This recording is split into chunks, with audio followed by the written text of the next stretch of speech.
Ladies and gentlemen, President Donald Trump has recently delivered a series of spontaneous and highly confident remarks, reflecting on the first year of his second term. He asserted that this has been the best first year ever in the history of the American presidency, emphasizing that his administration has successfully settled as many as 8 different conflicts globally.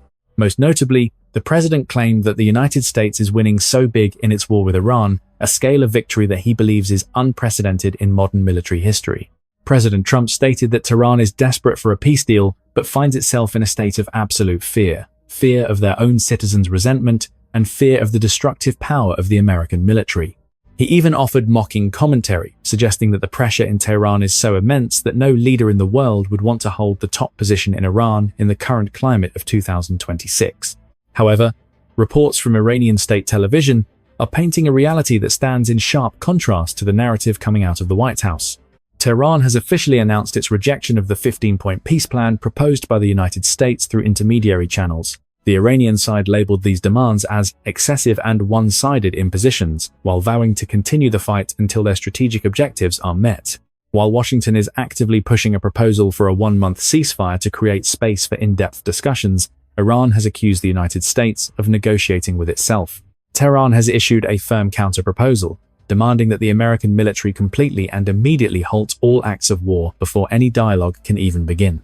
This stark opposition between Washington's claims of victory and Tehran's refusal to back down indicates that the geopolitical barriers in the year 2026 remain profoundly difficult to resolve.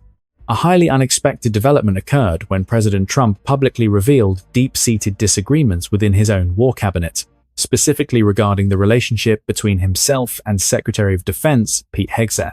While the president has repeatedly expressed a desire to settle the conflict quickly to focus on other national priorities, he openly hinted that the head of the Pentagon is the one who wishes to maintain high-intensity military operations. In response to these impromptu comments, Secretary Pete Hegseth affirmed that the U.S. military will not make any concessions on the ground.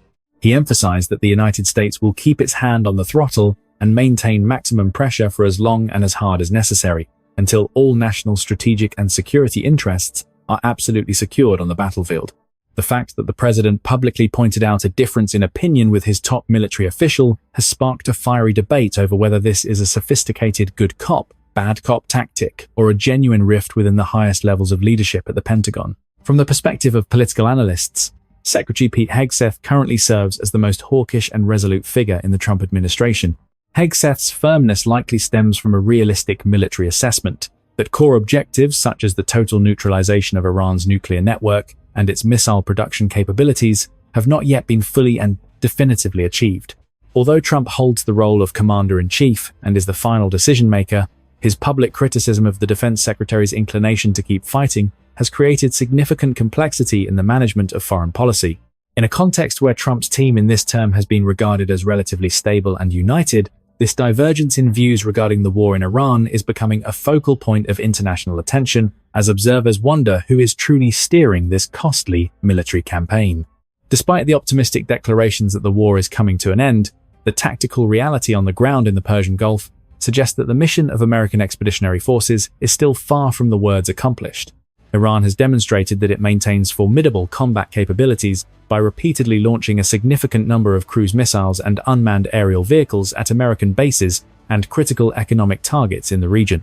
Specifically, over the past weekend, the frequency of these attacks increased sharply, reaching the highest levels seen since the beginning of March. The Iranian Revolutionary Guard has shown the ability to control precision weapons, locate flexible targets, and execute organized retaliatory strikes despite the interception efforts of United States defense systems. Furthermore, Iran's continued effective control over maritime flows in the Strait of Hormuz remains a primary security and economic challenge that Washington has yet to solve. As long as the leadership in Tehran remains in place, the risks regarding the nuclear program, ballistic missile technology, and sponsorship of regional proxies will continue to be a persistent threat to American interests. The fact that the United States is forced to maintain large-scale, high-intensity military operations is the clearest evidence that the goal of totally neutralizing Iran's resistance capabilities is still an unreached milestone. The year 2026 is witnessing a tense and risky contest of wills, where the boundary between a historic ceasefire and a full-scale escalation remains as thin as a hair, forcing the entire world to watch every minor move in the Persian Gulf with bated breath. Ladies and gentlemen, this is where our program comes to a pause. Please leave your thoughts in the comments so we can continue the discussion together. And if this is your first time watching, don't forget to subscribe to the channel to receive the earliest notifications of our upcoming videos. Goodbye, and see you again soon.